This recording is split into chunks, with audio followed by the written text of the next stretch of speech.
Lord. मैं Aqsa Maria, healing in family during COVID 2021 आप सबका स्वागत करती हूँ। आज के दिन की शुरुआत करने और हम सबको ईश्वर के नजदीक ले जाने के लिए हमारे साथ यूथ यूनाइटेड फॉर क्राइस्ट का बैंड डेविड साहब है। तो आए हम सब एक साथ मिलकर प्रभु की स्तुति और महिमा करें।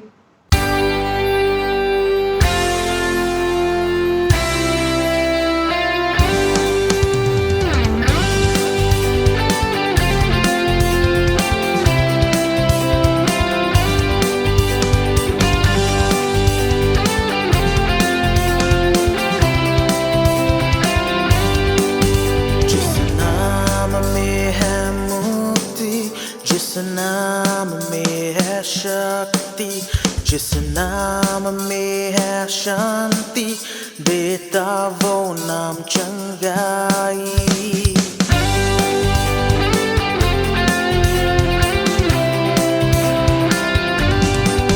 जिस नाम में है मुक्ति, जिस नाम में है शक्ति, जिस नाम में है शांति, देता वो नाम चंगाई। जिस नाम में है जिंदगी, यीशु है वो नाम। जिस नाम में है बंदगी, यीशु है वो नाम। यीशु तेरा नाम सबसे ऊंचा है। यीशु तेरा नाम सबसे ऊंचा है। यीशु तेरा नाम सबसे ऊंचा है। यीशु तेरा नाम सबसे ऊंचा है।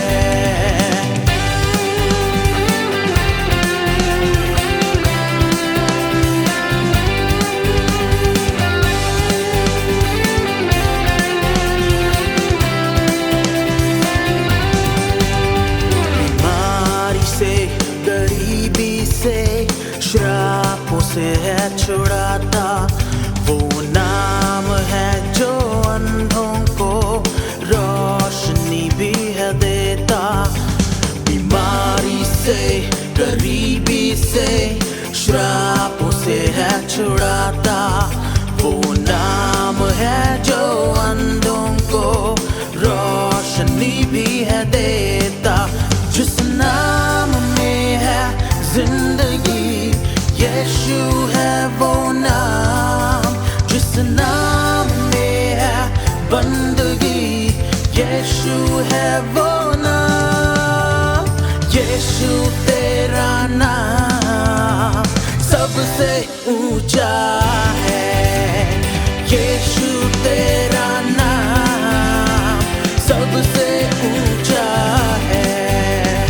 यीशु तेरा नाम सबसे ऊंचा है। यीशु तेरा नाम सबसे ऊंचा है। यीशु तेरा नाम सबसे ऊंचा है। जय जय नाम नाम नाम, जय जय नाम नाम नाम, जय जय नाम नाम नाम, यीशु नाम। जय जय नाम नाम नाम, जय जय नाम नाम नाम, जय जय नाम नाम नाम, यीशु नाम। जय जय नाम नाम नाम, जय जय नाम नाम नाम, जय जय नाम नाम नाम, यीशु नाम।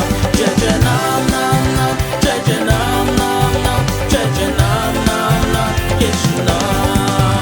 जय जय नाम नाम नाम, जय जय नाम नाम नाम, जय जय नाम नाम नाम, यीशु नाम। जय जय नाम नाम नाम, जय जय नाम नाम नाम, जय जय नाम नाम नाम, यीशु नाम।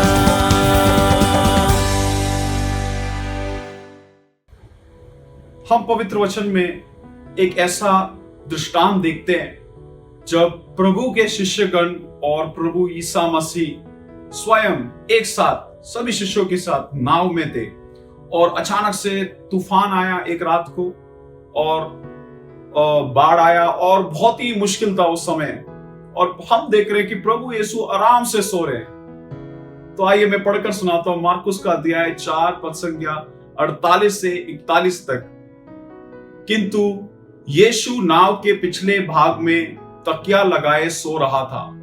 उन्होंने उसे जगाया और उसे कहा, हे गुरु, क्या तुझे ध्यान नहीं है कि हम डूब रहे हैं? यीशु खड़ा हुआ, उसने हवा को डांटा और लहरों से कहा, थम जाओ। तभी भवंडर थम गया और चारों तरफ असीम शांति छा गई।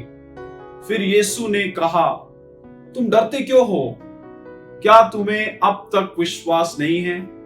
किंतु वे बहुत डर गए थे। फिर उन्होंने आपस में एक दूसरे से कहा, आखिर ये कौन है? हवा और पानी भी इसकी आज्ञा मानते हैं। हालेलुया। प्रिय भाइयों बहनों, अभी हम पैंडेमिक के इस मुश्किल घड़ी पर है। पवित्र वचन सिखाता है कि जब मुश्किल परिस्थितियां भी हमारे जीवन में आता है, हमें उस क्षण भी प्रभु का स्तुति करना है।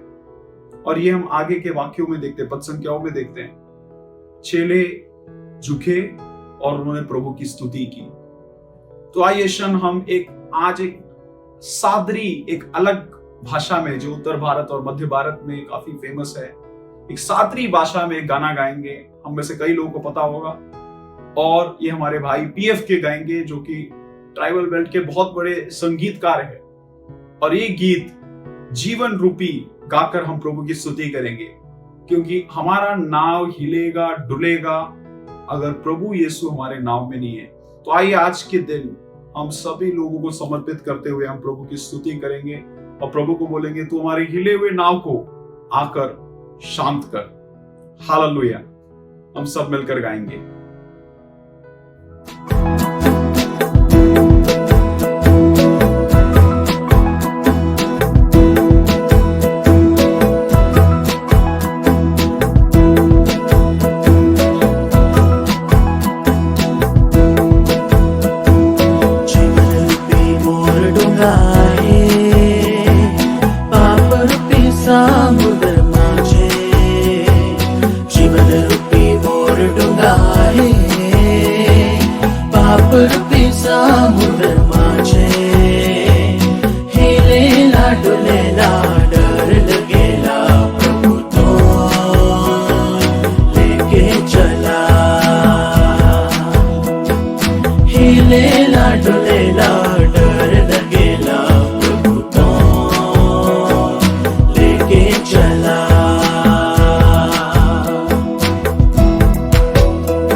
जाबूस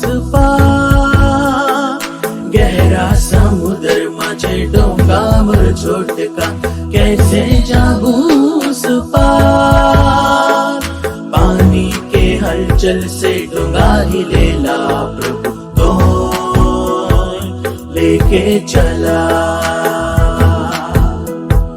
पानी के हलचल से डोंगा हिलेला प्रभु तो लेके चला। जीवन रूपी मोर डूंगा है, पाप रूपी समुद्र माझे। जीवन रूपी मोर डूंगा है, पाप रूपी समुद्र माझे। हिलेला डोलेला डर लगेला प्रभु तो लेके चला। हिलेला डोलेला डर लगेला प्रभु तो लेके चला। ला ला ला ला ला ला ला ला ला ला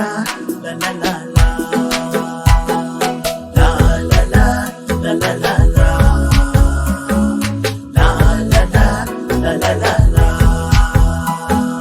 दिल अपन के पिंजरा बनाओ हे यीशु और के बसाबो हाय रे दया पियो मैं न लेखे हाय रे दया पियो मैं न लेखे दिल अपन के पिंजरा बनाबो हे यीशु और के बसाबो हाय रे दया पियो मैं न लेखे हाय रे दया पियो मैं न लेखे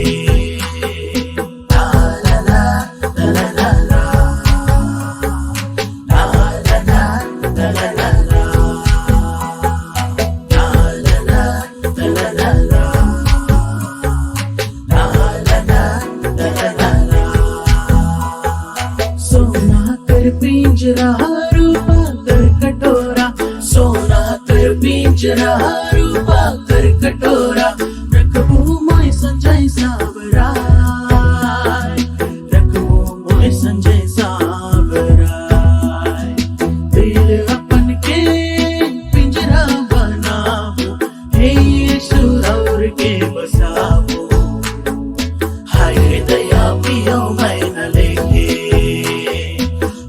दया पियो मैं न लेके दिल अपन के पिंजरा बनाबो हे यीशु और के बसाबो हाय रे दया पियो मैं न लेके हाय रे दया पियो मैं न लेके ला ला ला ला ला ला ला ला ला ला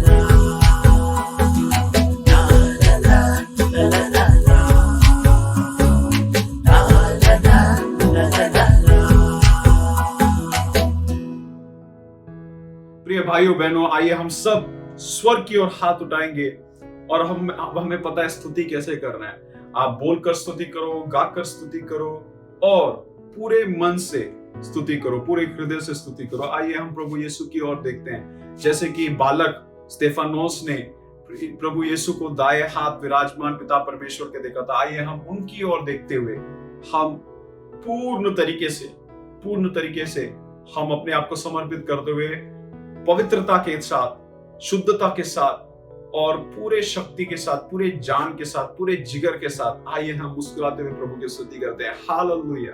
प्रभु यीशु तेरी स्तुति हो, तेरी आराधना हो। तू राजाओं का राजा है।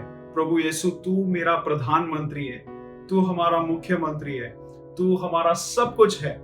तेरे जैसा मेरा जीवन में कोई नहीं। मैं तुझसे सबसे अधिक और प्रथम प्रेम करता हूं।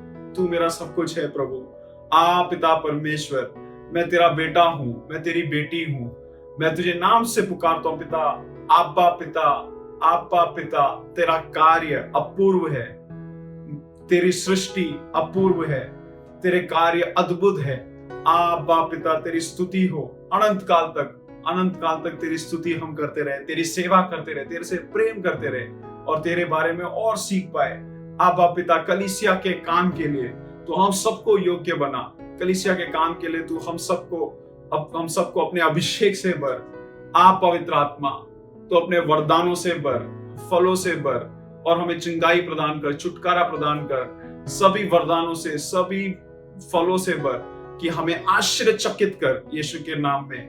Hallelujah, hallelujah, hallelujah. आइए हम सब ये पवित्र आत्मा का गीत गाएंगे और प्रभु यीशु की आराधना करेंगे। सर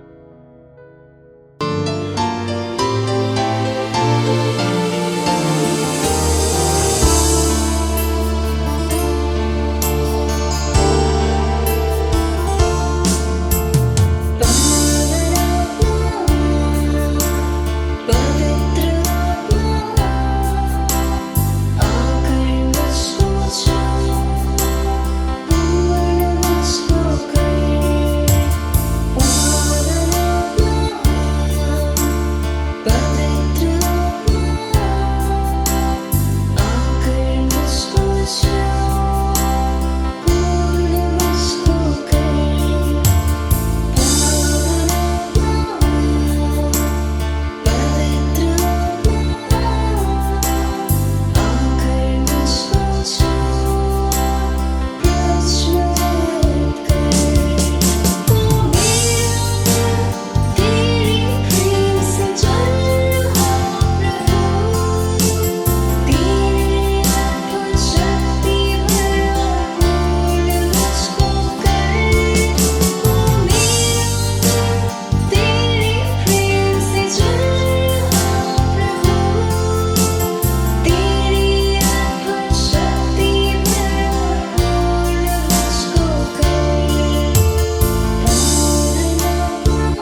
आइए हम प्रार्थना करें। अपने हृदय और मन को प्रभु पे लगाइए, अपनी आंखें बंद रखिए। हमने प्रभु की स्तुति की है, पवित्र आत्मा का आह्वान किया है। उसी पवित्र आत्मा को आपके हृदय और मन को इस सत्संग के लिए तैयार करने दीजिए। आप जहां भी बैठे हों स्थिर बैठें, बातचीत बंद करें, अपना हृदय पूरी तरह से प्रभु पे लगाएं। ये सत्संग, ये प्रार्थना सभा आपके लिए और आपके परिवार के लिए अनुग्रह का कारण बनने दीजिए। प्रभु यीशु ने स्वयं कहा है, बीज वचन है और बोने वाला मानव पुत्र है। प्रभु यीशु हमारे हृदयों में बीज बोना चाहते हैं, अपने पवित्र वचनों को बोना चाहते हैं। हमें अपने हृदयों को तैयार करने की जरूरत होती है। बीज का फल हमारे जीवन में हमारे हृदय की तैयारी के अनुसार प्रकट होगा। इस समय प्रभु की उपस्थिति महसूस कीजिए। प्रभु आपके करीब हैं। प्रभु आपकी सारी चिंताओं को जानते हैं। प्रभु आपकी सारी पीड़ाओं को जानते हैं। अपने को पूरी तरह से प्रभु के सानिध्य में लाइए। अपनी समस्याओं के समय प्रभु के हाथों में सौंप दीजिए। एक पक्का विश्वास कीजिए कि प्रभु मेरे करीब हैं, प्रभु मुझसे बोलने जा रहे हैं, प्रभु अपने पवित्र वचनों के द्वारा मेरे जीवन में कार्य करने जा रहे हैं। वही प्रभु यीशु जिसने कहा, जो शिक्षा मैंने तुम्हें दी है उसके द्वारा तुम शुद्ध हो गए हो। प्रभु अपने पवित्र वचनों के द्वारा मुझे शुद्ध और पवित्र करने जा रहे हैं। अपने हृदय और मन को प्रभु के लिए खोलिए। प्रकाशना ग्रंथ के अध्याय 3 में प्रभु कहते हैं, मैं द्वार पर खड़ा होकर खटखटा रहा हूं। यदि कोई मेरी वाणी सुनकर मेरे लिए द्वार खोल देगा, मैं आकर उसके साथ भोजन करूंगा और वह मेरे साथ। यीशु को यह कार्य करने दीजिए। अपने हृदय के द्वार को खोलिए, अपने परिवार के द्वार को खोलिए, अपने घर के द्वार को खोलिए, अपने मन और हृदय के द्वार को खोलिए। यीशु आपके जीवन में आएंगे तो आपके जीवन की समस्याओं को अपने अधिकार में लेंगे। यीशु आपके सवालों का जवाब है, विश्वास कीजिए। यीशु आपकी समस्याओं का समाधान है, विश्वास कीजिए। मैं जानता हूं इस समय आपके मन में बहुत सारे सवाल हैं। ऐसा क्यों नहीं होता, ऐसे क्यों होता है? सारे सवालों के यीशु के हाथ में दीजिए। यीशु परम पावन, शक्तिशाली, ईश्वर का पुत्र, कल, आज और अनंत काल तक एक सा है। यीशु सर्वशक्तिमान है। मरे हुए लाजरुस को चौथे दिन जिंदा करने वाले यीशु, उसके सड़े बदन में जीवन फूंकने वाला यीशु, आप और मेरे जीवन में भी इस समय जीवन फूकेंगे, ऐसा विश्वास कीजिए। प्रभु यीशु से अपने हृदय से सारी बातें बताइए। बोलिए, यीशु मैं इस समय जब इस सत्संग में, इस प्रार्थना सभा में बैठा हूं, मेरे हृदय और मन में बहुत सारी बातें हैं जो मुझे उलझाती रहती हैं, जो मुझे परेशान करती रहती हैं, जो मुझे बेचैन करती रहती हैं। उन सारी बातों को तेरे सामने रखता हूं। हे प्रभु यीशु, मेरी बेरोजगारी को, मेरे निसंतान की अवस्था को, मेरे रोग की अवस्था को तेरे हाथों में सौंप देता हूं। यीशु, मुझे ये 1.5 घंटे तेरी उपस्थिति में बिताने की कृपा दीजिए। तेरे आत्मा को भेजकर मुझे इस समय अपने अधिकार में लीजिए। दोनों हाथ ऊपर की ओर उठाइए, स्वतंत्र होकर प्रभु की स्तुति और आराधना करते जाइए। Hallelujah, hallelujah, hallelujah, hallelujah, hallelujah, hallelujah, hallelujah. पवित्र आत्मा में अपने अधिकार में लीजिए। तेरे बच्चों को अपने अधिकार में लीजिए। तेरे बच्चों को अपने अधिकार में लीजिए। तेरे बच्चों को अपने अधिकार में लीजिए। तेरे बच्चों को अपने अधिकार में लीजिए। आइए पवित्र आत्मा, आइए पवित्र आत्मा, आइए पवित्र आत्मा, आइए पवित्र आत्मा, आइए पवित्र आत्मा। Hallelujah, hallelujah, hallelujah, hallelujah, hallelujah, hallelujah, hallelujah, hallelujah, hallelujah, hallelujah, hallelujah, hallelujah, hallelujah, hallelujah, hallelujah, hallelujah. अपनी आंखें खोलिए। मेरे प्रिय भाई और बहनों, इस सत्संग में, इस प्रार्थना सभा में मैं आप सभी का स्वागत करता हूं। सबको जय यीशु। मैं जानता हूं कि इस समय जब आप इस सत्संग को बराबर देखते आए, उसमें भाग लेते आए हैं, आपके हृदय में बहुत सारी भावनाएं होंगी। उन सारी भावनाओं को प्रभु के सामने रखना, उन सारी भावनाओं को प्रभु के हाथ में समर्पित करना। एक बहन ने फोन करके पूछा कि मेरे जीवन में ऐसा क्यों होता है, प्रभु मेरे लिए एक नौकरी का प्रबंध क्यों नहीं करते हैं? मेरे पास उसके लिए जवाब नहीं है। यीशु के पास है। यीशु के पास आना, एक संपूर्ण समर्पण करना, कई लोग पूछते हैं कैसे प्रार्थना करें। एक सरल तरीका मैं आपको बताता हूं। आप जिस तरह एक मित्र से बात करते हैं उसी तरह यीशु से बात कीजिए। एक करीब के मित्र से जिस तरह आप बात करते हैं उसी तरह यीशु से बात कीजिए। अपने हृदय की एक एक बात को उनको बताइए। अपने हृदय की एक एक बात को बताइए और उनको सुनने का भी प्रयास कीजिए। कोई जरूरी नहीं है कि प्रभु जैसे मनुष्यों की आवाज है उस आवाज में बोलेंगे, अपने ढंग से आपसे बोलेंगे। आपके अंतरात्मा में प्रभु प्रेरणाएं देंगे, आप उनको सुनिए और प्रभु के हाथ में समर्पित कीजिए। प्रार्थना में आगे बढ़िए। और विशेष करके इस समय मैं आपको बताना चाहता हूं, पारिवारिक प्रार्थना को नहीं छोड़ना चाहिए। विशेष करके शाम के समय परिवार इकट्ठा होकर प्रार्थना करें। पति पत्नी बच्चे माँ बाप बच्चे इकट्ठे होकर प्रार्थना करते हैं, उसमें बहुत बड़ी कृपा होती है। मैं जानता हूं बहुत सारे अच्छे अच्छे आध्यात्मिक कार्यक्रम टीवी में दिखाई देते हैं। इन सब के बावजूद प्रतिदिन अपने परिवार के साथ बैठकर प्रार्थना करने के लिए समय निकालना है, वो वास्तविक है, वो सच्ची प्रार्थना है। उसमें आप अपने हृदय की बातों को प्रभु के सामने रखते हैं। हो सकता है कभी कभी पारिवारिक प्रार्थना करना कठिन हो जाता है क्योंकि आपस में मनमुटाव है। उस समय वास्तव में आपको पारिवारिक प्रार्थना की जरूरत होती है। बैठिए बैठिए। प्रभु उस प्रार्थना के द्वारा आपको शांत करना चाहते हैं, आपको चंगा करना चाहते हैं, आपके बीच में मेल मिलाप लाना चाहते हैं।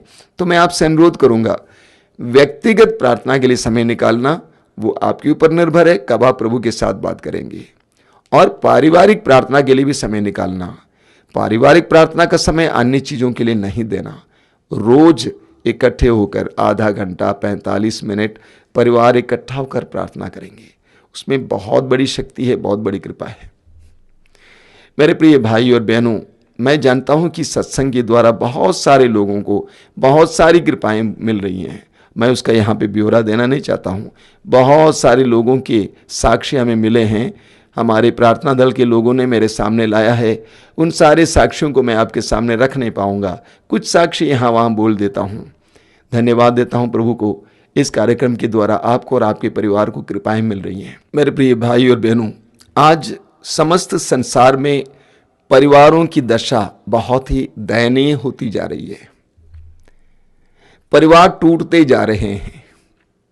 ऐसे में हम सभी की जिम्मेदारी है कि हमारे परिवारों को गिरने से बचाएं, हमारे परिवारों को गिरने से बचाएं, हमारे परिवारों को टूटने से बचाएं। परिवार के हर सदस्य की जिम्मेदारी है कि परिवार को बरकरार रखने के लिए, बनाए रखने के लिए प्रयत्न करें, प्रार्थना करें। परिवारों के लिए निरंतर प्रार्थना की आवश्यकता है। आज की आराधना में हम इसके लिए प्रार्थना करेंगे। बाइबल में सबसे पहला परिवार हमें उत्पत्ति ग्रंथ में देखने को मिलता है। उत्पत्ति ग्रंथ के अध्याय 1 में उसके वाक्य 28 में हम पढ़ते हैं, ईश्वर ने आदम और हेवा को आशीर्वाद दिया और कहा, फूलो फलो और समस्त पृथ्वी पर फैल जाओ और सब कुछ को अपने अधिकार में कर लो। आदम और हेवा बाइबल के अनुसार पहले मानव हैं और वचन में हमने सुना कि ईश्वर ने उनको आशीर्वाद दिया। पहला विवाह ईश्वर ने आशीर्वाद देकर एदन बगान में कराया। आदम और हेवा को आशीर्वाद दिया, फूलो फलो, पृथ्वी को अपने अधिकार में करो। वचन में हम पढ़ेंगे, बहुत सुंदर बात है, कैसे ईश्वर ने आदम को बनाया। ईश्वर ने कहा मनुष्य को अपना प्रतिरूप बनाए। ईश्वर ने आदम को अपना प्रतिरूप बनाया। प्रतिरूप मतलब दूसरा रूप। हमें पढ़ने को मिलता है स्तोत्र ग्रंथ के अध्याय 8 उसके वाक्य 6 से 8 तक हम पढ़ते हैं कि स्तोत्रकार कहता है कि हे प्रभु, तूने उसे स्वर्गदूतों से कुछ ही छोटा बनाया। तूने उसे स्वर्गदूतों से कुछ ही छोटा बनाया। तूने सब कुछ को उसके अधीन किया। तूने उसको महिमा और सम्मान का मुकुट पहनाया। आप पढ़ेंगे प्रवक्ता ग्रंथ के अध्याय 17 में, आप पढ़ेंगे प्रवक्ता ग्रंथ के अध्याय 17 में मनुष्य की सृष्टि ईश्वर ने की और उसका वर्णन देखिए। उसने सब प्राणियों में मनुष्य के प्रति भय उत्पन्न किया और उसे सब पशुओं तथा पक्षियों पर अधिकार दिया। उसने मनुष्यों को बुद्धि, भाषा, आंखें तथा कान दिए और विचार करने का मन भी।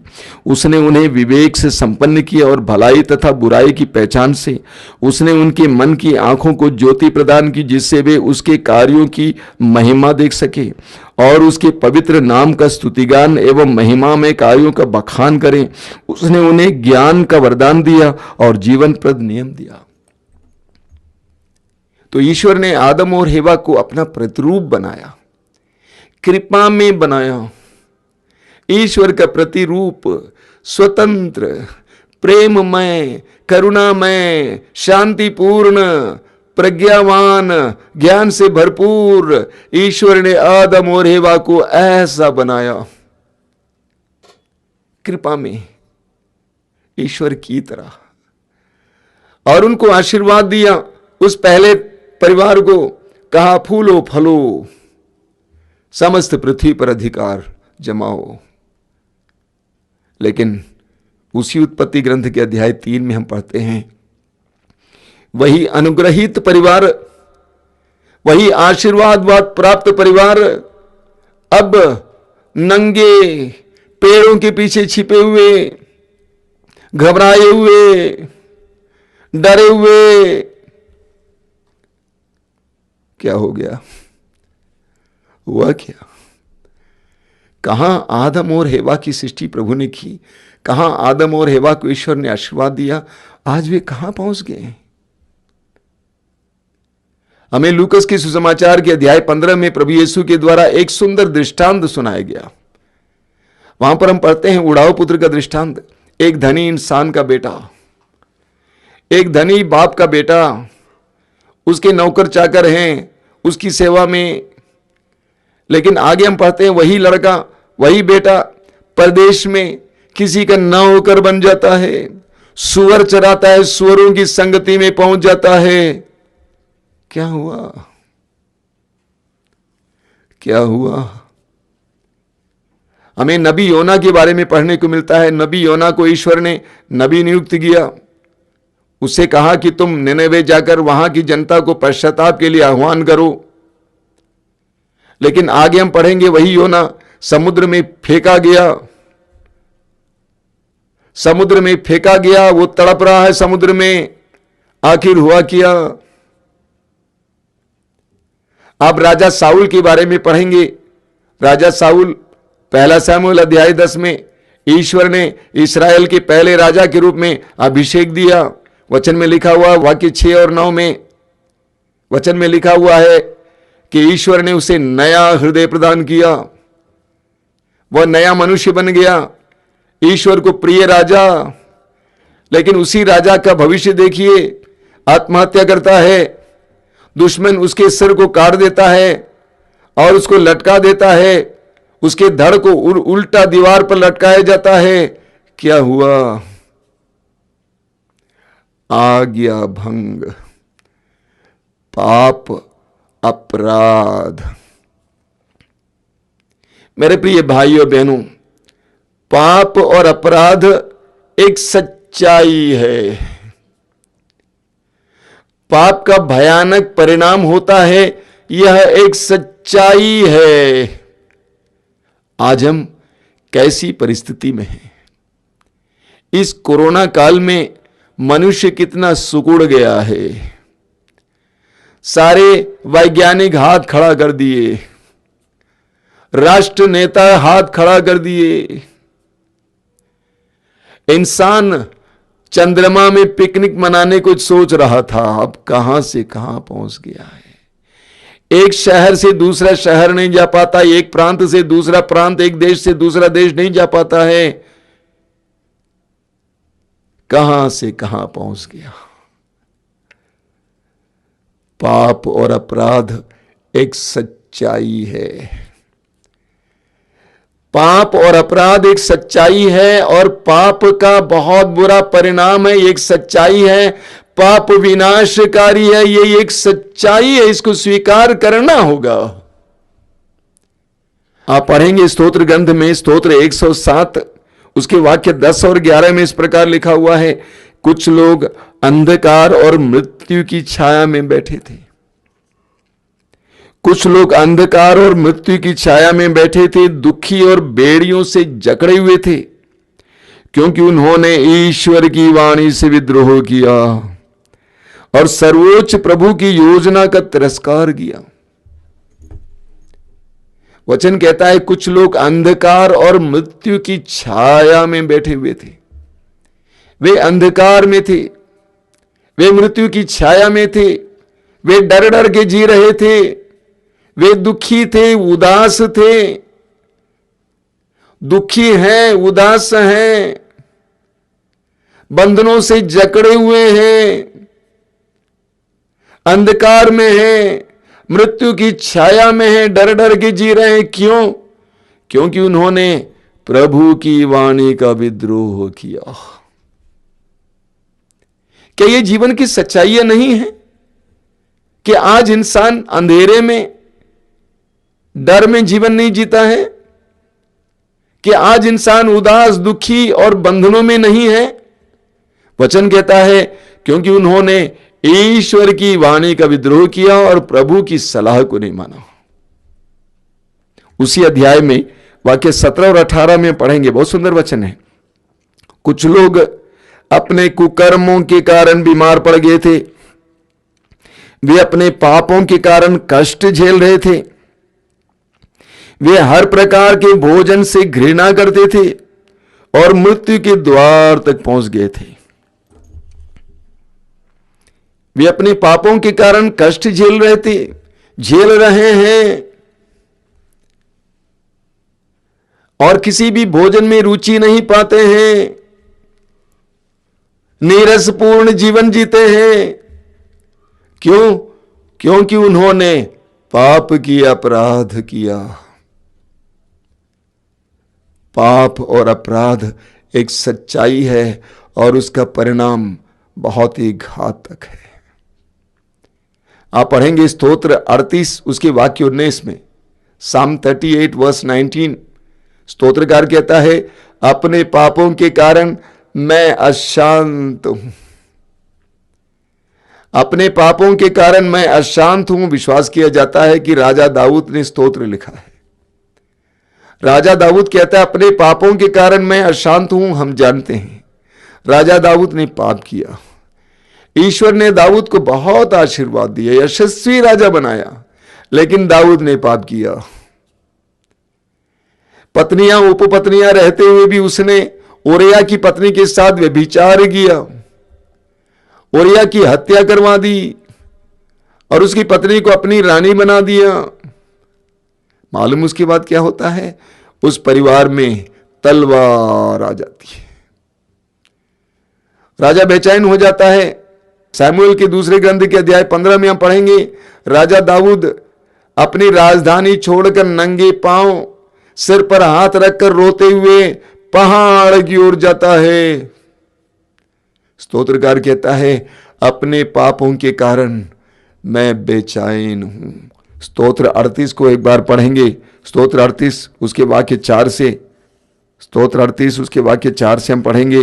क्या लिखा हुआ? स्तोत्रकार क्या कहता है? तेरे क्रोध के कारण मेरा सारा शक्त विक्षत है, मेरे पाप के कारण मेरी समस्त हड्डियां छीज रही हैं, मेरे अपराधों का ढेर मेरे सिर से भी ऊंचा हो गया है, भारी बोझ की तरह मैं उन्हें ढोने में असमर्थ हूं। मेरी मूर्खता के कारण मेरे घावों में पीप पड़ गई और उनसे दुर्गंध आती है। मैं झुक गया हूं, अत्यंत दुर्बल हूं और दिन भर उदास चलता फिरता हूं। मेरी कमर में जलन है, मेरा सारा शरीर अस्वस्थ है। मेरे प्रिय भाई और बहनों, पाप कितना भयानक होता है। मनुष्य पाप करके आगे निकल जाता है, भूल जाता है कि उसका परिणाम उसको भोगना है। यशायाह नबी का ग्रंथ उसके अध्याय 1 वाक्य 5 और 6 में प्रभु कहते हैं, मैं तुमको कहां मारूं? तुम क्यों विद्रोह करते जा रहे हो? तुम क्यों विद्रोह करते जा रहे हो? मैं तुमको कहां मारूं? तुम्हारा सिर घायल है, तुम्हारा हृदय मूर्छित है और तुम्हारा शरीर पांव से लेकर सिर तक चोटों से भरा हुआ है। मैं तुमको कहां मारूं? मेरे प्रिय भाई और बहनों, क्या आप जानते हैं हमारे ही पाप का हमारे ऊपर असर पड़ता है।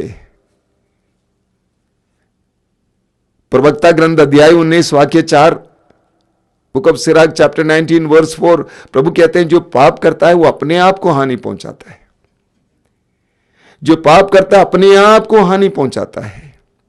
इसीलिए इस्यास नबी के ग्रंथ में प्रभु कहते हैं मैं तुमको कहां मारूं, तुम्हारा सिर, तुम्हारा हृदय, तुम्हारा शरीर घावों से भरा हुआ है, घायल है। पाप कितना भयानक है, पाप कितना भयानक है, अपराध कितना भयानक है। मनुष्य चंद पैसों के लिए, थोड़े से लाभ के लिए, थोड़े से आनंद के लिए, मजा के लिए पाप करते जा रहा, अपराध करते जा रहा है, लेकिन विपत्ति उसके पीछे पीछे जाती है। आप पढ़ेंगे सूक्ति ग्रंथ के अध्याय 13 वाक्य 21 वचन में लिखा हुआ है, विपत्ति पापी का पीछा करती है। विपत्ति पापी का पीछा करती है। मनुष्य पाप और अपराध करके निकल जाता है, लेकिन विपत्ति उसके पीछे पीछे पीछे चलती है, जाती है। योना नबी का उदाहरण लीजिए। प्रभु के आदेश का उल्लंघन करके वो विपरीत दिशा में जा रहे थे। वो जाकर समुद्र के जहाज में बैठ जाते हैं और विपत्ति उसका पीछा करती है। जहाज जहां जाती है वहां पर समुद्र में भयानक तूफान आ जाता है। विपत्ति पापी का पीछा करती है। तो ईश्वर ने मनुष्य को अपना प्रतिरूप बनाया, आदम और हेवा को आशीर्वाद दिया, लेकिन आदम और हेवा अदन बगान से बाहर किए गए। अब उस अदन बगान में हम कैसे प्रवेश करें? अब इस पापमय अवस्था से हम कैसे बाहर आए, सवाल खड़ा होता है। तो पाप कितना भयानक है। आज से कुछ वर्ष पहले मैं जम्मू गया हुआ था। जम्मू में एक बहुत बड़ी सभा चल रही थी। सभा में एक माता जी मुझसे मिलना चाहती थी, लेकिन मिल नहीं पाया, लेकिन किसी और को अपना साक्ष्य सुनाया। शायद मैंने आपको बताया है। उस माता जी ने कहा कि स्वामी जी को बताइए, ये सबको बताने के लिए एक साक्ष्य है। क्या साक्ष्य है? मेरी बहू का पहला गर्भ हुआ, उसने टेस्ट किया, पता चला कि ये लड़की है, अबॉर्शन करा दिया। फिर गर्भवती हुई, फिर टेस्ट किया, पता चला कि वो लड़की है, फिर अबॉर्शन करा दिया। फिर गर्भवती हुई, फिर टेस्ट किया, फिर पता चला कि लड़की है, फिर अबॉर्शन करवा दिया। और चौथी बार जब गर्भ आया, उस समय उसने देखा, टेस्ट किया, लड़का है, उसने बचा के रखा। उस माता जी ने क्या साक्ष्य सुनाया? उसने कहा, आप ये बताइए, लेकिन जब वो लड़का 14 साल का हो गया, प्रभु उसको उठा लिया। जब वो लड़का 14 साल का हो गया, प्रभु उसको उठा लिया। वो माताजी क्या बताना चाहती थी? वो माताजी ये बताना चाहती थी कि प्रभु के नियमों का उल्लंघन करने से मनुष्य के जीवन में कितनी बड़ी हानि होती है। मनुष्य प्रभु के वचन के खिलाफ, प्रभु के नियमों के खिलाफ कार्य करता है। पाप करना मनुष्य तुच्छ समझता है, पाप करना मनुष्य मजाक समझता है, लेकिन सच्चाई यह है कि पाप का परिणाम हमारे ऊपर कितना विनाशकारी होता है। अब सवाल ये खड़ा होगा, हम कैसे अदन बगान वापस जाएं? आदम और हेवा अदन बगान कैसे वापस जाएं? मत्ती के सुसमाचार के अध्याय 4 उसके वाक्य 17 में प्रभु यीशु की पहली घोषणा, सुसमाचार के अनुसार पहली घोषणा है, पश्चाताप करो क्योंकि ईश्वर का राज्य तुम्हारे निकट आ गया है। क्या तुम ईश्वर के राज्य में प्रवेश करना चाहते हो? क्या तुम चाहते हो कि तुम अदन बगान में फिर एक बार प्रवेश करो? प्रभु कहते हैं पश्चाताप करो। ईश्वर के राज्य में प्रवेश करने के लिए, स्वर्ग राज्य में प्रवेश करने के लिए पश्चाताप के अलावा कोई दूसरा मार्ग नहीं है। स्वर्ग के राज्य में प्रवेश करने के लिए पश्चाताप सबसे पहली सीढ़ी है। ईश्वर आदम और हेवा के पास आया। आदम और हेवा पेड़ों के पीछे खड़े थे। ईश्वर आदम और हेवा के पास आया। वही प्रभु अनुग्रहकारी, दया सागर, करुणा सागर, देर से क्रोध करने वाले, जल्दी द्रवित होने वाले, वही प्रभु आदम और एवा के पास आए अपनी दया दिखाने के लिए, अपनी दया उंडेलने के लिए। पूछा कि क्या तुमने वो खाया? स्वीकार नहीं किया। आदम ने पश्चाताप नहीं किया, अपने अपराध और अपने पाप को स्वीकार करने को वो तैयार नहीं था। वो अपनी पत्नी को उसके लिए दोषी ठहराया। हेवा ने भी अपना पाप स्वीकार नहीं किया, उसने सर्प को दोषी ठहराया, इसलिए वे अदन बगान के लायक नहीं सिद्ध हुए, इसलिए प्रभु ने उनको बाहर कर दिया। अगर हम अदन बगान में प्रवेश करना चाहते हैं, पश्चाताप करना है। आप पढ़ेंगे इस्यास नबी के ग्रंथ, उसके अध्याय 30 वाक्य 15 में लिखा हुआ है, पश्चाताप और स्वीकृति में तुम्हारा कल्याण है। इस्यास अध्याय 30 वाक्य 15, आइज़ाया चैप्टर 30 वर्स 15।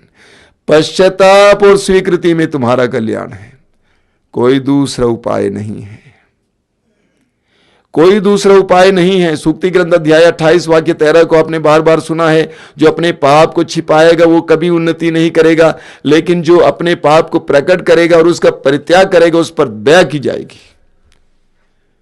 पश्चाताप के बिना दूसरा कोई उपाय नहीं है ईश्वर के राज्य में प्रवेश करने के लिए, ईश्वर के राज्य का अनुभव करने के लिए, अदन बगान में वापस आने के लिए।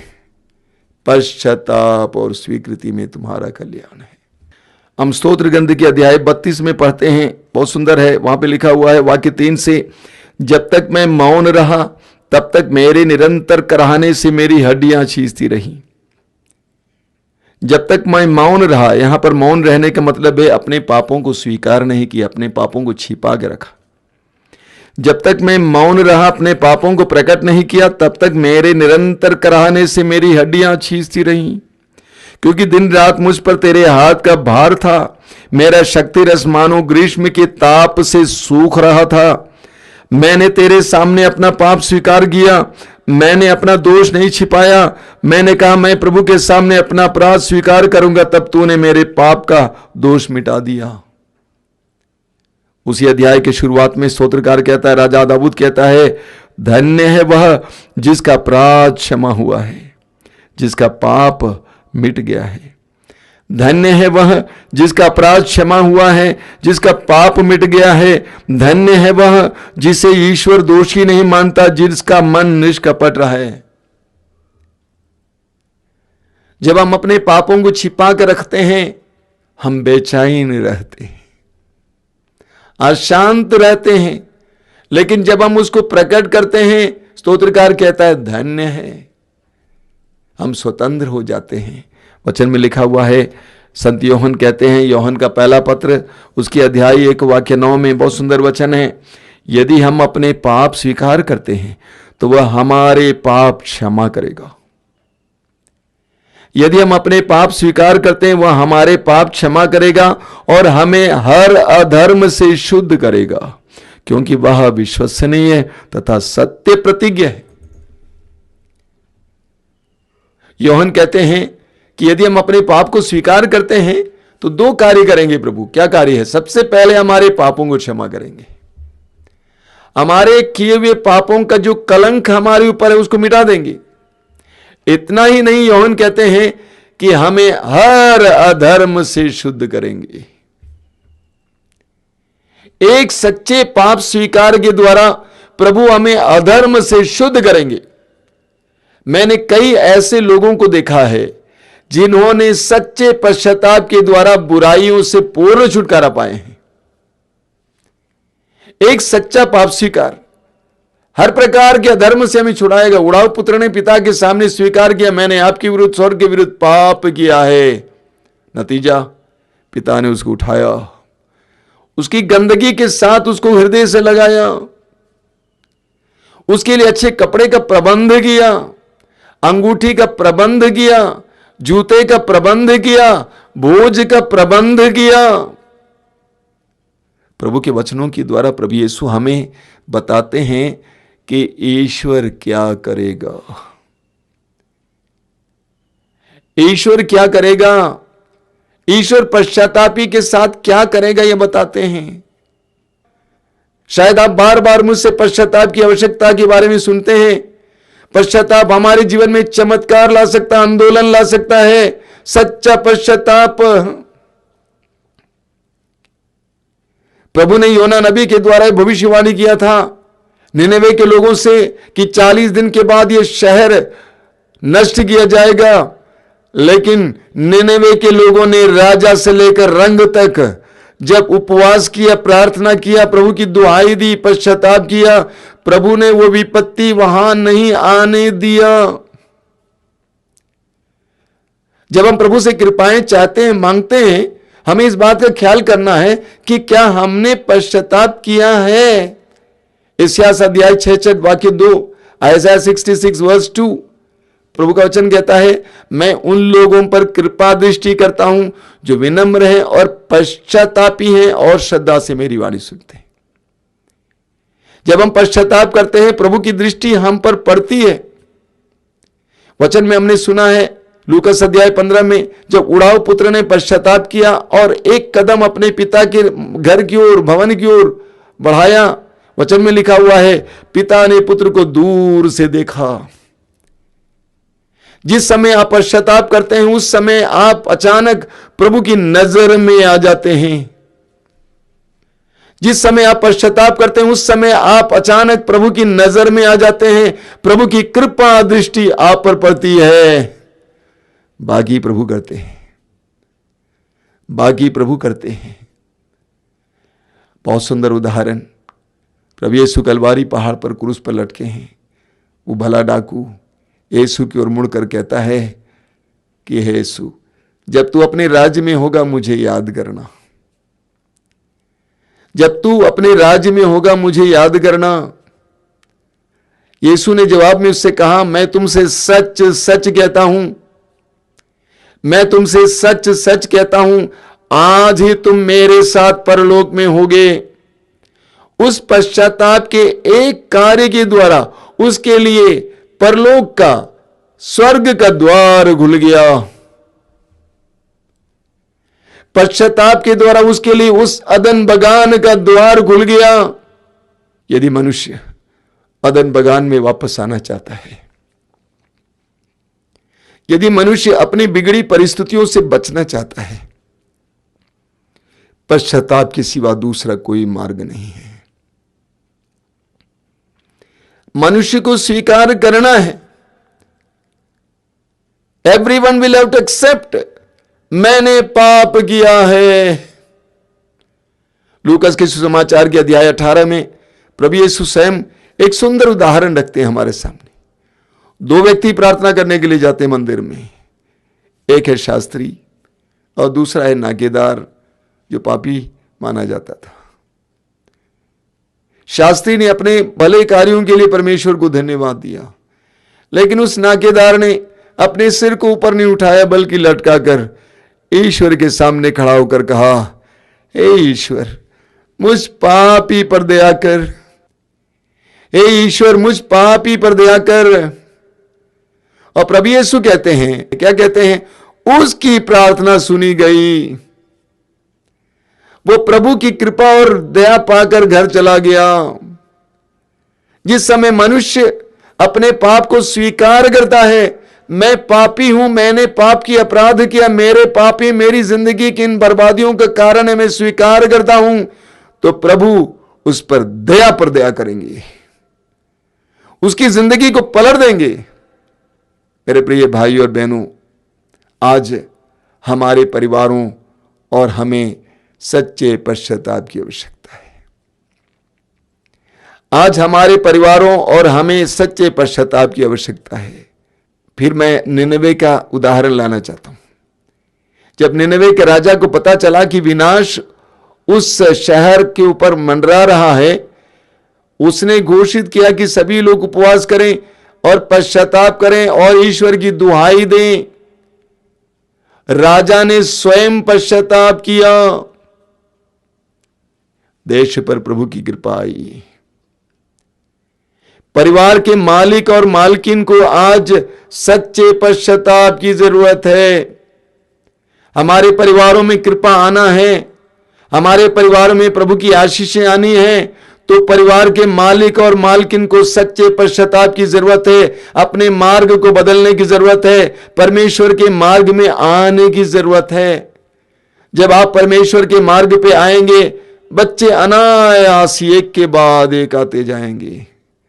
मैं एक परिवार को जानता हूं, मैं इस परिवार के लिए बराबर प्रार्थना करता था। उस परिवार की एक बेटी बहुत बिगड़ गई थी, बहुत दूर चली गई थी। प्रार्थना की बदौलत वो वापस आ गई, लेकिन फिर वो वापस जाने को सोच रही हैं, क्योंकि परिवार के मालिक और मालकिन ने अभी तक अपने पापों को स्वीकार नहीं किया, प्रभु के पास नहीं आए। परिवारों में प्रभु की कृपा आने के लिए परिवार के मालिक और मालकिन को परमेश्वर के पास आने की जरूरत होती है। चिंता मत कीजिए, आपके बच्चे बिगड़ गए हैं, आएंगे वापस। आप आना प्रभु के पास। पति पत्नी दोनों, बच्चे आपसे आए, बच्चों को कृपा आपसे मिलेगी, आप दोनों को प्रभु के पास आना है। मेरा विश्वास है कलवारी पर उस क्रूस पर लटके उस डाकू को जिस समय प्रभु ने कहा आज तुम मेरे साथ परलोक में होगे, उसके लिए परलोक का द्वार खुल गया। मेरा विश्वास है इस पश्चाताप के द्वारा उसके परिवार के लिए आशीषों का भंडार खुल गया।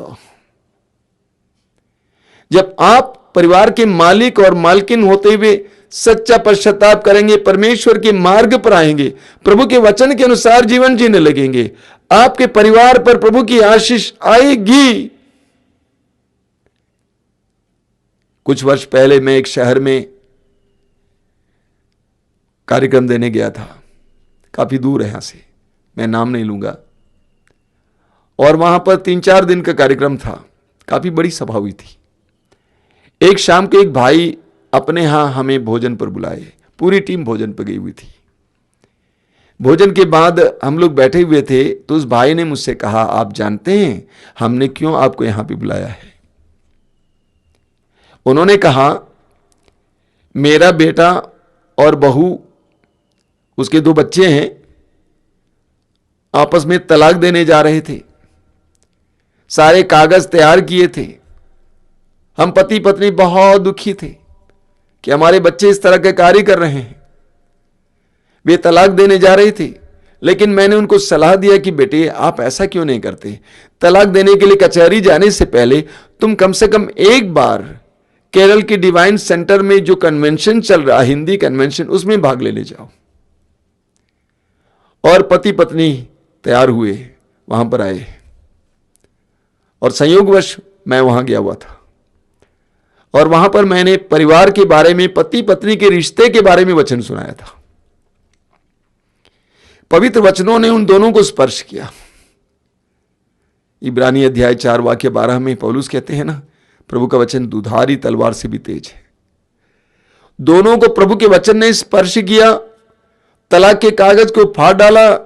दोनों ने तय किया कि हमने जो कुछ किया उसके लिए हम प्रभु से माफी मांगेंगे और हम एक नई जिंदगी शुरू करेंगे।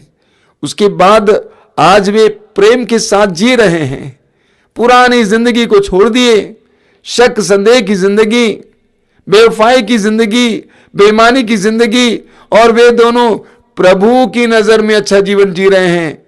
इसके लिए धन्यवाद स्वरूप उस भाई ने, यानी उस दंपति के पिता ने हमें वहां पर भोजन पर बुलाया था। जब हम पश्चाताप करते हैं, प्रभु हमें शक्ति देते हैं, प्रभु हमें शक्ति देते हैं उन सारी बातों से ऊपर उठने के लिए जिसके हम गुलाम बने हुए थे। एक बहन ने मुझे फोन किया था काफी दूर से, केरल से, उसके 2 बच्चे हैं, पढ़ी लिखी लड़की है।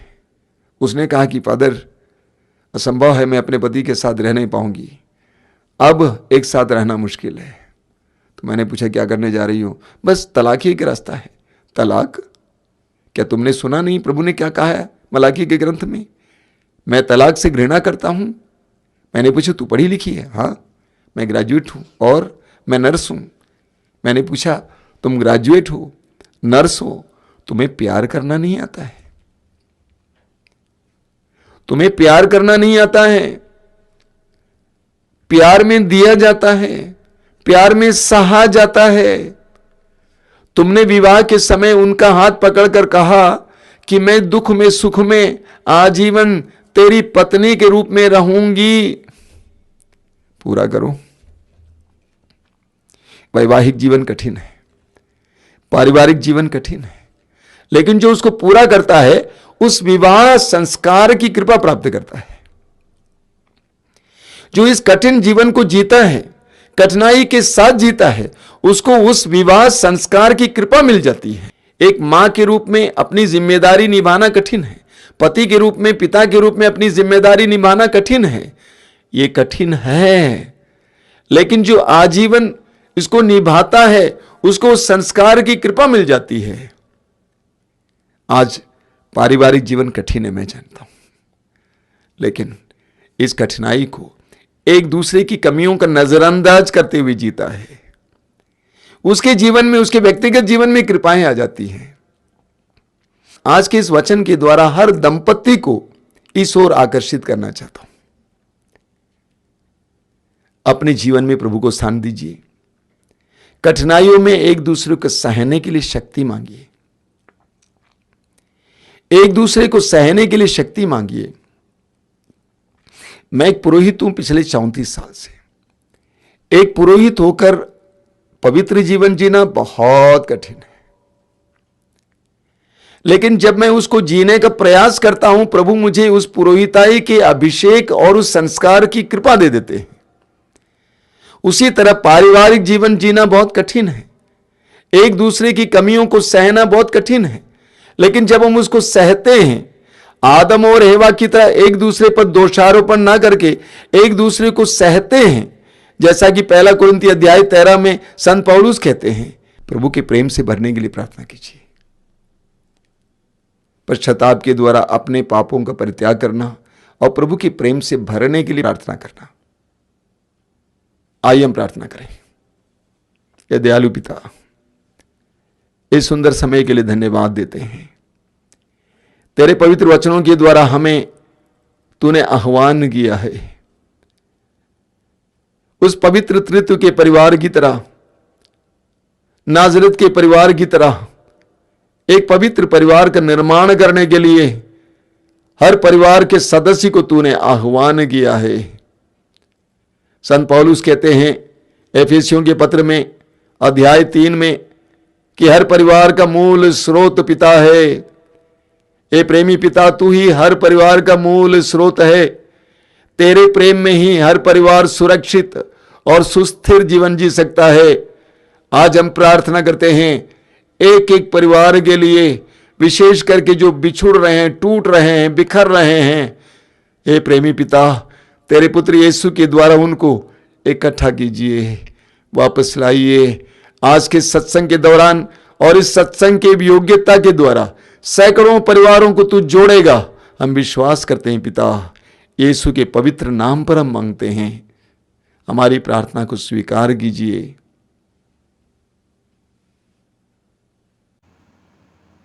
अब हमारे साथ स्नीड कार्डोजो है। ये यूथ यूनाइटेड फॉर क्राइस्ट की सदस्य है। वायुफोर्सी दिल्ली कर्मिया नवीनकरण का यूथ विंग है। स्नीड अभी वायुफोर्सी कोर टीम में है। आज वो अपनी साक्ष्य देने के लिए हमारे साथ उपस्थित है। जय यीशु मेरे प्रिय भाई बहन, मैं स्नीड जोआना कार्डोजो हूँ। अभी मैं 21 ईयर्स की हूँ और आज मैं आपके सामने अपना टेस्टिमनी बताने वाली हूँ। मैं बॉम्बे में पैदा हुई थी, बट मैं दिल्ली में रह रही हूँ और मैं एक्चुअली एक गोवन हूँ। मैं गोवा से हूँ। तो आज मैं ये इससे पहले कि मैं बताऊँ कि भगवान ने मेरे जीवन में क्या करा है, कैसे हुआ सब कुछ, मैं अब थोड़ा अपना पहला वाला समय के बारे में बताना चाहूँगी। तो मैं एक अच्छी बच्ची थी। घर में प्रार्थना वार्थना होता था, हम जाते थे रिट्रीट्स के लिए, संडे मास के लिए। मुझे इतना पता था कि मुझे पाप से दूर रहना है, क्योंकि मुझे जीसस के पास आना है, जीसस के प्यार में डूबना है। और मतलब जीसस के प्यार में डूबने वाला बात मुझे बाद में पता चला। वो मेरा टेस्टिमनी जैसे जैसे मैं बताती हूँ मैं आपको बताऊँगी। तो मेरे को बस इतना पता था कि पाप से दूर रहना है और मुझे हेवन जाना है, यही था एक माइंडसेट मेरे दिमाग में। तो फिर मेरा ये हुआ था, जब मैं बहुत छोटी थी तब मेरी नानी ने मुझे एक छोटा सा बाइबल दिया था जिसमें सिर्फ न्यू टेस्टामेंट था, जो नया वाला टेस्टामेंट है, और साम्स और प्रोवर्ब्स था। तो बस उतना ही मुझे बहुत अच्छा लगता था। छोटा सा बाइबल है, क्यूट सा है, बट मैं ये थी कि अब मैं कबर्ड में नहीं रख सकती, मुझे पढ़ना है इसको। तो मैं पढ़ती थी हमेशा। फिर उसके साथ मेरी नानी ने मुझे छोटे छोटे प्रेयर बुक्स भी दिए थे, तो मैं वो प्रार्थना भी करती थी रात को। तो फिर जैसे जैसे ये हुआ था जब मैं बहुत छोटी थी, लगभग से क्लास 5 ऐसे में। तो जैसे मैं क्लास 7 में पहुंची, मेरा बर्थडे था 2012 में, मैं 12 साल की हुई। तो एक छोटा सा बाइबल था, गुड न्यूज़ बाइबल। अब ये इसमें ओल्ड टेस्टामेंट भी है, न्यू टेस्टामेंट में। तो मैं बहुत खुश हूँ कि पूरा बाइबल है ये। और मैंने देखा कबर्ड में, तो फिर मैंने मम्मी से पूछा कि क्या मैं ये ले सकती हूँ, और ये है वो बाइबल। ये छोटा सा गुड न्यूज़ वाला बाइबल है जो मैं क्लास 7 से यूज़ कर रही हूँ, और ये मुझे बहुत प्यारा लगता है क्योंकि ये मेरा पहला वाला बाइबल था और मैं हमेशा पढ़ती हूँ, अपना टाइम इसमें टाइम स्पेंड करती हूँ। तो फिर मैं बहुत खुश थी कि मम्मी ने फिर मुझे ये एक तोहफे के रूप में दिया। उन्होंने मुझे बोला कि तुम्हारा बर्थडे है, तुम ये ले लो। मेरा बर्थडे के 2 दिन बाद था, ये 4 दिन बाद। तो फिर मैंने ये लिया। अब मैं इसे कबर्ड में तो नहीं रख सकती फिर से क्योंकि ये क्यूट है। तो फिर मैंने भी इसे और भी पढ़ने लग गई। अब मैं ओल्ड टेस्टामेंट भी पढ़ती थी, न्यू टेस्टामेंट भी पढ़ती थी, और मैं बहुत खुश थी। तो जैसे जैसे मैं प्रार्थना में बढ़ती गई, फिर क्लास 10 आया। क्लास 10 में 2015 में एक यूथ रिट्रीट का पोस्टर था क्लासरूम में। मेरे दोस्त ऑलरेडी वायु फोसी जो यूथ यूनाइटेड फॉर क्राइस्ट है, वो मिनिस्ट्री, तो यूथ मिनिस्ट्री जो है जे का, जीवन ज्योति आश्रम का, उसका एक पोस्टर लगा हुआ था मेरे क्लासरूम में। तो मेरे दोस्त ने उसे देखा और वो ऐसे थे कि अरे हम तो इसमें पहले भी गए, अब हम फिर से चलते हैं। उन्हें बहुत अच्छा लगा था पहला वाला रिट्रीट भी। तो उन्होंने बोला स्नीड चल रही है, उन्होंने मुझे बुलाया कि स्नीड चल रही है हमारे साथ। तो फिर मैं ऐसे थे कि ठीक है चलते हैं, मतलब मुझे ऐसा कुछ नहीं था, मैं पहले भी रिट्रीट में गई हूँ, अभी भी मैं चल सकती हूँ, मतलब सारे दोस्त जा ही रहे हैं तो मैं भी चलती हूँ। मैं बहुत खुश हुई। तो फिर सब लोग ऐसे बहुत एक्साइटेड थे। फिर अब मैं जो पहले वाले रिट्रीट्स मैंने अटेंड करे थे वो सारे फैमिली वाले रिट्रीट्स थे, बट अभी जब मैं जीवन ज्योति आश्रम पहुंची, मैंने देखे कि सारे बच्चे ही वहाँ पे। तो मुझे और भी खुशी हुई कि इतने सारे बच्चे अपना टाइम स्पेंड यीशु के साथ, अपना समय स्पेंड करने के लिए रिट्रीट में आ रहे थे। मुझे और भी खुशी हुई। तो फिर फर्स्ट डे जो था, नॉर्मली प्रेज एंड वर्शिप हुआ, टॉक हुआ, मास हुआ, सब हुआ। But then towards the end, last around से 9-10 बजे के आसपास हमारा वर्शिप था। पूरा 1-2 घंटे का पूरा प्रेज एंड वर्शिप था, और वो मुझे इतना अच्छा लगा। पवित्र आत्मा का इतना गहराई से मुझे इतना एक्सपीरियंस हुआ। ऐसा लग रहा था, मैं पसीने में डूबी हुई थी कि मैं इतना नाच रही थी, इतना खुश थी। पवित्र आत्मा का पूरा एक्सपीरियंस हुआ मुझे उस टाइम पे। और मैं उस टाइम पे फिर ऐसा लग रहा था कि मुझे गर्मी भी लग रही थी कि मैं नाच रही थी, बट ऐसा कहीं से ठंडा ठंडा हवा बस ऐसे आसपास घूम रहा था, और इतना ज़्यादा खुशी मेरे दिल में भर गया, इतना ज़्यादा मुझे मज़ा आया उस टाइम पे। मैं जीसस के गाने इतने मज़ेदार भी हो सकते थे, मुझे नहीं पता था, और उसके इतने लिरिक्स पावरफुल थे। पवित्र आत्मा का इतना प्रेजेंस था उस जगह में, मैं बता भी नहीं सकती हूँ। इतना ज़्यादा प्यार मुझे कभी भी इतना एक्सपीरियंस नहीं हुआ। तो वो जो प्यार मुझे उस टाइम एक्सपीरियंस हुआ, द लव ऑफ गॉड, वो मेरे दिल में इतना छू गया कि मैं उसके बाद पूरे तरीके से चेंज हो गई थी, पूरे तरीके से। तो फिर जैसे कि मेरा पहले पढ़ाई में मैं इतना ज़्यादा अच्छी भी नहीं थी, बट फिर अब मैं मैथ्स में, जैसे मैथ्स में का एग्जांपल देती हूँ, मैं मैथ्स में इतना ज़्यादा अच्छा नहीं थी, बट उसका एक्सपीरियंस के बाद मैं मैथ्स में टॉपर हो गई थी। मेरे क्लास 10th में भी फुल आए थे मुझे बोर्ड एग्जाम में। तो इतना सारा जीसस ने मुझे ब्लेस करा, पढ़ाई में मैं अच्छी होने लग गई। उसके बाद मैं क्लास में हमेशा चुप रहती थी, मतलब कोई एक्टिविटीज़ एंड ऑल नहीं, पर फिर मैं एक्टिविटीज़ एंड ऑल में भी काम करने लग गई। उसके बाद कॉलेज में आके फिर मुझे कॉलेज में आके मैं क्लास रिप्रेजेंटेटिव बनी फर्स्ट ईयर में, सेकंड ईयर में वाइस प्रेसिडेंट थी अपना डिपार्टमेंट का, थर्ड ईयर में फिर प्रेसिडेंट। और ये मेरा कॉलेज का सबसे बड़ा डिपार्टमेंट है, लगभग 1000 बच्चों के साथ, और जहाँ तक हमारे कॉलेज में बस 3000 के बच्चे हैं। तो ये सोचो कितना इतना बड़ा डिपार्टमेंट का प्रेसिडेंट बनना। उसके बाद फिर ना ही सिर्फ पढ़ाई और अपने कॉलेज में एंड ऑल, बट मेरे स्पिरिचुअल लाइफ में भी मैं पर्सनल प्रेयर में और भी ज़्यादा बढ़ने लग गई।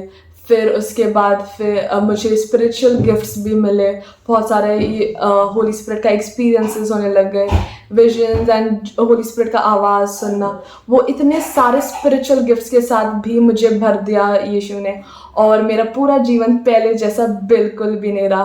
और मेरी यही प्रार्थना होगी कि आज भी जैसे आप मेरा टेस्टिमनी सुनते हैं, ये याद रखना कि यीशु ने मुझे छुआ है और यीशु ने आपको भी छुआ है, कि आज आप भी यहाँ पे हैं। तो जय यीशु की एंड मैं प्रार्थना करती हूँ कि आपको भी पवित्र आत्मा छू जाए आज और आपको जीवन पूरा बदल जाए। यीशु के नाम में आमीन। Praise God. थैंक यू स्नीट। ईश्वर आपको आशीष दे एंड आप इसी तरह प्रभु के मार्ग में अग्रसर रहें। इसी के साथ हम आज के दिन की समाप्ति करते हैं। प्रभु के प्रेम में आगे बढ़ते रहें और उनका नाम दुनिया के अंत तक फैलाएं। धन्यवाद।